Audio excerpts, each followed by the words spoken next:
Les forces américaines d'un côté et les forces iraniennes de l'autre sont activement à la recherche du membre d'équipage américain qui est toujours porté disparu après le crash d'un avion de chasse américain.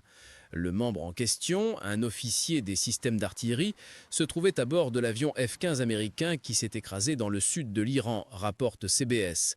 Son sort reste encore un mystère, tandis que le pilote, qui était également à bord, a été sauvé. Les forces de sécurité iraniennes contrôlent soigneusement toute la région dans l'espoir de retrouver en premier l'aviateur disparu. De plus, Téhéran, qui a affirmé après la chute de l'avion qu'au moins une personne avait réussi à s'échapper en utilisant le siège éjectable, a également offert une récompense pour sa capture, vivant, et a incité les habitants de la région à lancer une véritable chasse à l'homme. L'Iran a déclaré avoir également abattu un autre avion de chasse américain. Les médias aux États-Unis ont également confirmé qu'un A-10 Warthog a été touché lors d'une mission de recherche et de sauvetage pour le premier avion abattu.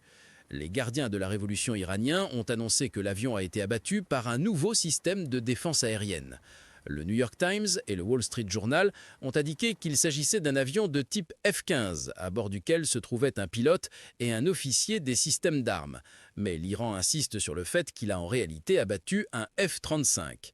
Quant à l'avion A-10, les médias d'État iraniens ont déclaré que leur système de défense aérienne avait ciblé un avion ennemi dans les eaux du sud, près du détroit d'Ormuz.